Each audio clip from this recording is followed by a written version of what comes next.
चलिए आज एक बहुत ही दिलचस्प टॉपिक पर बात करते हैं।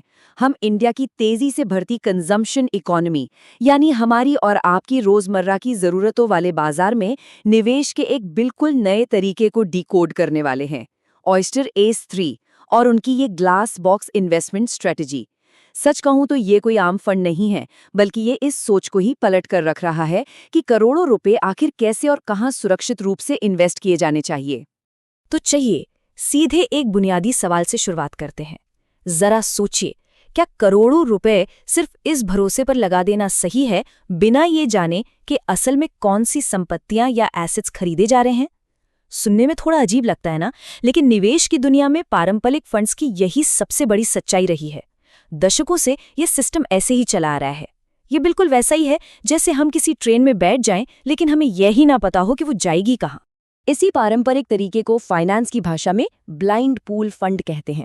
नाम से ही काफी कुछ साफ हो जाता है। ब्लाइंड पूल मतलब यहाँ पैसा तो कमिट कर दिया जाता है, लेकिन शुरुआत में ये बिल्कुल नहीं पता होता कि वो पैसा असल में किन कंपनियों में जाने वाला है।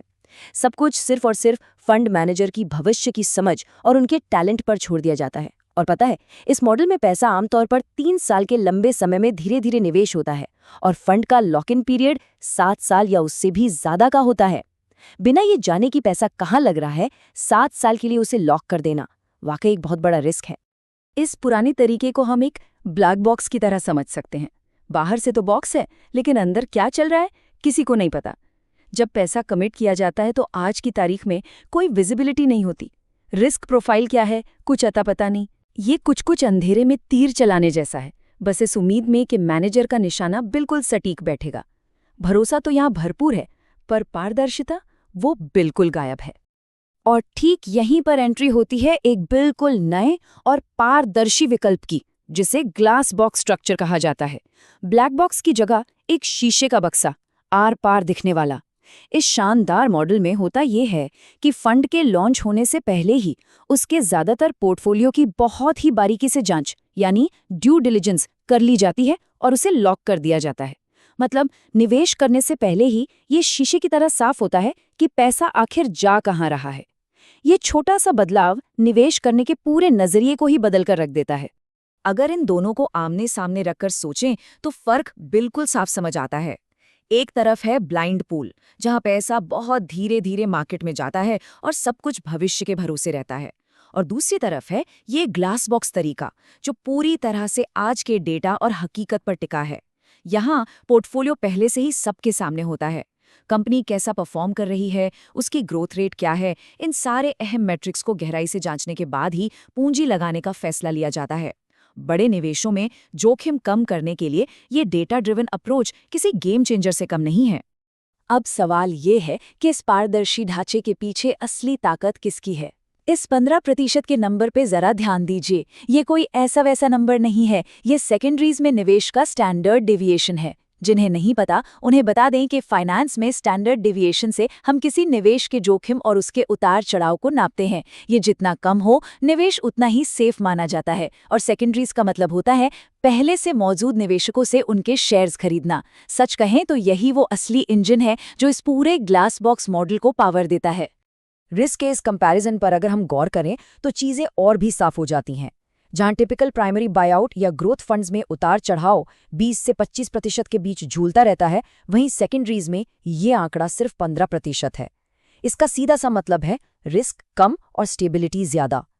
जब हम उन कंपनियों के शेयर्स खरीदते हैं जो पहले से ही मार्केट में अपनी जगह बना चुकी हैं, तो भविष्य को लेकर जो अनिश्चितता होती है ना, वो काफी हद तक खत्म हो जाती है और पोर्टफोलियो कहीं ज्यादा सुरक्षित हो जाता है। तो आखिर ये सेकेंडरीज काम कैसे करते हैं? पहली चीज, इनमें साइकिल बहुत तेज होते हैं। मतलब पैसा मार्केट में जल्दी जाता है और रिटर्न्स भी जल्दी वापस आते हैं। दूसरी बात है वैल्यूएशन का अनुशासन। यहाँ कंपनियों की कीमतें किसी हवाई उम्मीद पर नहीं, बल्कि उनके असली साबित हो चुके परफॉर्मेंस पर तय होती हैं। और सबसे अहम बात, डाउनसाइड प्रोटेक्शन। आपको जानकर हैरानी होगी कि डेटा के मुताबिक 2004 से 2023 के बीच के सेकेंडरीज फंड्स में से मुश्किल से सिर्फ 1% ने ही अपनी लागत से कम रिटर्न दिया है। ये डाउनसाइड प्रोटेक्शन का वो लेवल है जो निवेश को डूबने से बचाता है। चलिए, रणनीति तो समझ आ गई, लेकिन अब सबसे बड़ा सवाल, ये पैसा असल में जा कहाँ रहा है? ऑयस्टर AC3 का मेन टारगेट है भारत की उस विशाल कंजम्पशन इकोनॉमी को पावर देने वाली कंपनियां। हम सब जानते हैं कि इंडिया का उपभोक्ता बाजार आज पूरी दुनिया का ध्यान अपनी तरफ खींच रहा है। तो ये फंड उन मैच्योर बिजनेसेस को चुन रहा है जो हर साल 30% से भी ज्यादा की रेवेन्यू ग्रोथ दिखा रहे हैं और जो या तो पहले से ही मुनाफे में है या अगले 6 महीनों में मुनाफे तक पहुंचने का उनके पास एक बिल्कुल क्लियर रोड मैप है। अब इस ग्लास बॉक्स को थोड़ा खोलकर देखते हैं कि इसके अंदर आखिर है क्या। ये बहुत दिलचस्प है। इसमें 2 बड़े नाम सामने आते हैं, एम फर्स्ट एक्सचेंज और बॉम्बे शेविंग कंपनी। एक तरफ एम फर्स्ट एक्सचेंज है जो रिजर्व बैंक से लाइसेंस प्राप्त एक बहुत ही अहम इनवॉइस डिस्काउंटिंग प्लेटफॉर्म है, और दूसरी तरफ है बॉम्बे शेविंग कंपनी, जिसे आज कौन नहीं जानता। ये भारत का एक तेजी से उभरता हुआ ग्रूमिंग ब्रांड बन चुका है। ये दोनों ही अपने अपने सेक्टर्स में काफी तेजी से मार्केट कैप्चर कर रहे हैं। अब जो बात ध्यान देने वाली है वो ये कि फाइनेंशियली ये कंपनियां कितनी सॉलिड हैं। M1 एक्सचेंज की बात करें तो वो 70% की रेवेन्यू CAGR और 22% EBITDA मार्जिन पर ऑपरेट कर रही है। वहीं बॉम्बे शेविंग कंपनी 38% की ग्रोथ और 3% EBITDA मार्जिन दिखा रही है। यही है ग्लास बॉक्स स्ट्रक्चर का असली जादू। ये पारदर्शिता निवेश से पहले ही कंपनी की ग्रोथ के सारे लीवर्स को बिल्कुल स्पष्ट कर देती है। अब फैसले सिर्फ हवा में नहीं बल्कि इन ठोस आंकड़ों के दम पर लिए जाते हैं। और बात सिर्फ यहीं खत्म नहीं होती। इस बॉक्स में अपने अपने सेगमेंट के और भी कई लीडर्स शामिल हैं, जैसे इंटरसिटी स्मार्ट बस, जो भारत का प्रमुख इंटरसिटी बस ब्रांड है। जहां आम बसें 70% यूटिलाइजेशन पर चलती हैं, ये लगभग 90% की कैपेसिटी पर काम कर रहे हैं। इसके अलावा कैशिफाई भी है, जो पुरानी डिवाइसेस का इतना बड़ा प्लेटफॉर्म है कि वो एक ही तिमाही में करीब 3 लाख फोन्स और गैजेट्स प्रोसेस कर रहे हैं।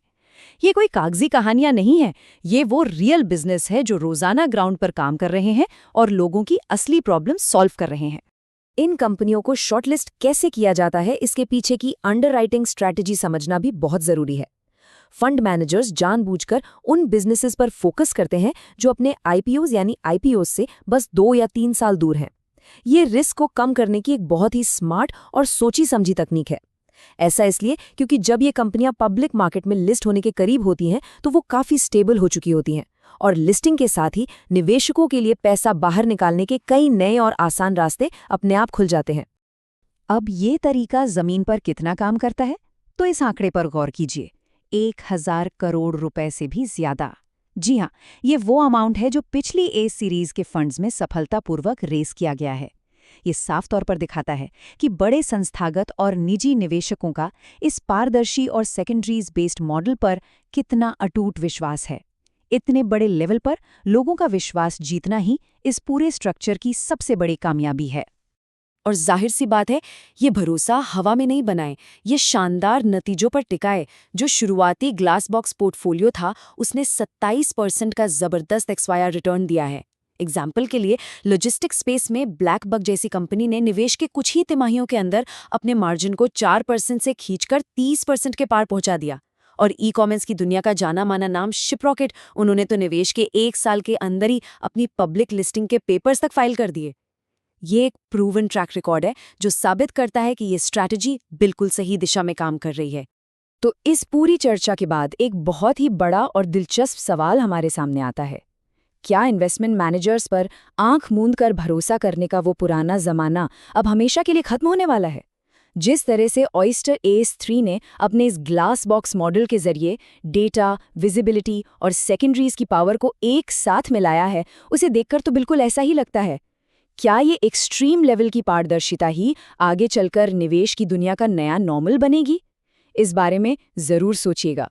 इस एक्सप्लेनर में हमारे साथ जुड़ने के लिए बहुत बहुत शुक्रिया।